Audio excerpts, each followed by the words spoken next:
Do you know it's story time, story time, story time? Do you know it's story time in our classroom today? And the title of this story is Why Oh Why Are Deserts Dry? By Tish Robb and illustrated by Aristides Ruiz and Joe Matthew. And in the story, we have 2 vocabulary words. And our first vocabulary word can be found right in our title. Can you say the word desert? Desert. A desert is a dry, hot land that is filled with sand and has lots of plants and animals. A desert. And our second vocabulary word is nocturnal. Can you say this word with me? Nocturnal. And nocturnal, friends, are animals that sleep during the day and come out during nighttime to look for food. Nocturnal. Now let's begin our story. And this story, friends, is an informational story. It's going to give us information about deserts. Now let's begin. Why, oh why, are deserts dry? I'm the Cat in the Hat, and today is the day that we're off to see deserts. Let's leave right away. So there's our vocabulary word, desert. A hot, dry land that is full of sand where animals and plants live. You may think that deserts are empty and bare, but you'll be surprised by the things we'll find there. Insects and lizards, flowers and snow. Want to see for yourself? Buckle up. Let's go. Why are deserts dry? Why do you think, friends? I'll be glad to explain. There are very few clouds above them to bring rain.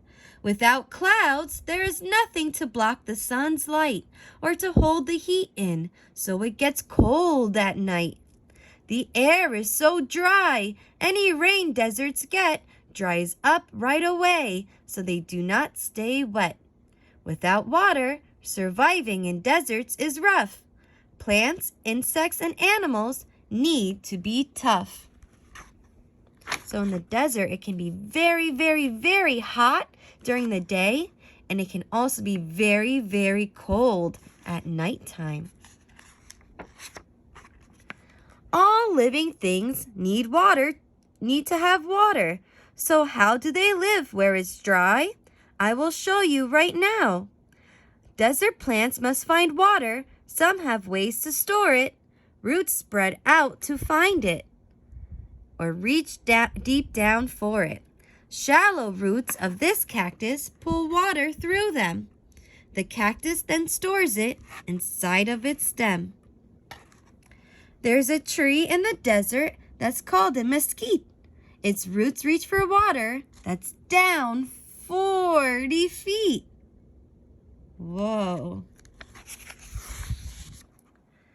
The Sonoran Desert is where we will find a very big cactus that's one of a kind. It's called a saguaro, and I have been told it can grow to be over 200 years old. A cactus, you see, has deep pleats in its skin, but they will expand when the water flows in. It soaks up the water and then quickly swells. Like a sponge, it stores water in some of its cells. Sharp spines protect it. Just how do they do it? They make sure some animals won't try to chew it. This here woodpecker knows very well that a cactus will serve as the perfect hotel. She pecks a small hole and then slips inside. It's cool and it gives her a safe place to hide. When she's ready to leave, well, I have little doubt someone else will move in after she has moved out. How do insects get water? What some of them do is get water that's inside the plants that they chew. These desert insects are honeypot ants. All year long, they collect the sweet nectar from plants. They store it inside them and then they can feed it to ants who are hungry whenever they need it. The Namib Desert gets rain rarely, and yet fog comes from the sea and makes everything wet. Here the fog-basking beetle has a way to survive, getting water it needs to help it stay alive. It tilts its abdomen up. Water droplets soon slide down its body and into its mouth. Open wide. Animals differ in the food that they eat and the ways they keep cool in the dry desert heat. In the daytime, small animals stay underground. Later on, when it's cooler, they move above ground. This cute fennec fox's furry-soled feet help him walk on hot sand. His big ears let out heat. Kangaroos lick their arms to help cool off their skin. Then each digs a hole in the ground and climbs in. We ask this lizard how he spends his days. Each morning he's warmed by the sun's gentle rays. By midday it's hotter and it's time to hide. He slips into his burrow and goes deep inside. In the late afternoon he is back in the sun. It is not as hot now and the day's almost done. Then he's back in his burrow to sleep through the night. He'll be up with the sun just as soon as it's light. Hawks, eagles, and vultures fly high in the air. They stay off the ground. It's much cooler up there. Kangaroo Rat never drinks, but she eats lots of seeds. The water inside them is all she needs.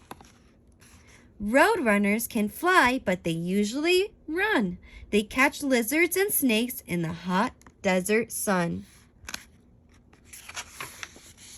The Sahara Desert, geographers say, is almost as big as the whole USA. Here the crowned sand goose flies high in the sky, miles and miles to find water, and I'll tell you why. His babies are thirsty and waiting for him, so when he finds water, he quickly flies in. He soaks his feathers until they are wet. This water is all that his babies will get. They drink from his feathers, which dry soon, and then he must take to the sky to find water again. Out here in the desert, when winds start to blow, there are few plants to help hold the sand down, and so the wind blows the sand, which forms into dunes. It makes shapes in the sand like these crescent moons. What's this nomad wearing? It's called a burnous. It protects him from sun. It is long and it is loose. People called nomads spend their whole lives here. They move place to place and keep moving all year.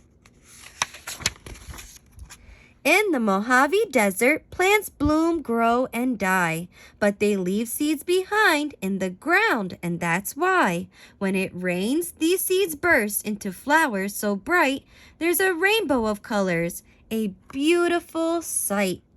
They will not live long, but before it is over, there are lilies, primroses, sunflowers, owl clover. Some flowers stay open for only one day. Hummingbirds drink their nectar and then fly away.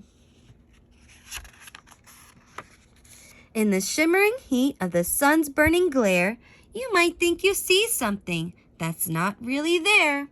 This is called a mirage. It's a bit like a dream. Things you think are seeing are not what they seem. When you get a bit closer, things fade out of sight. They were not there at all. It's a trick of the light.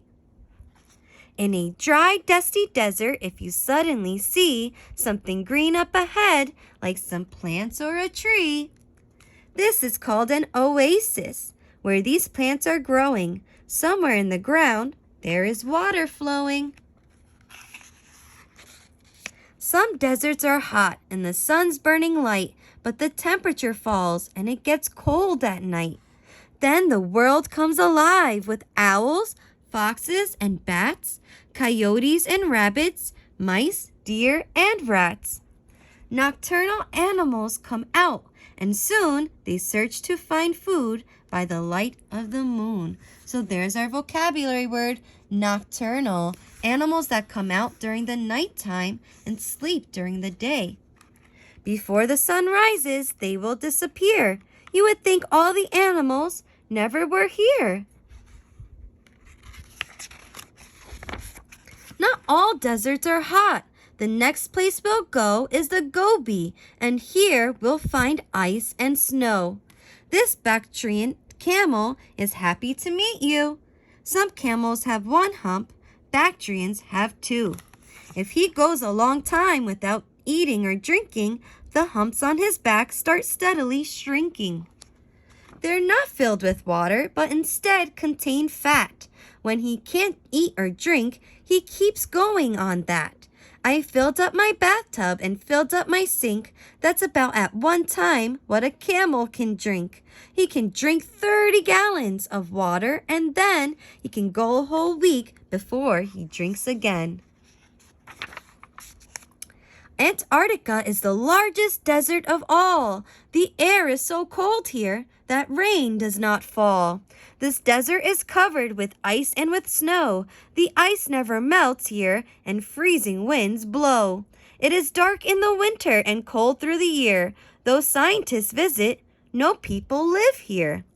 Penguins have a way to survive in the cold weather. They get close to each other and huddle together.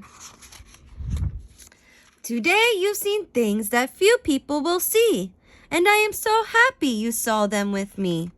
A desert, it's true, is a harsh habitat, but I hope you've discovered it's much more than that.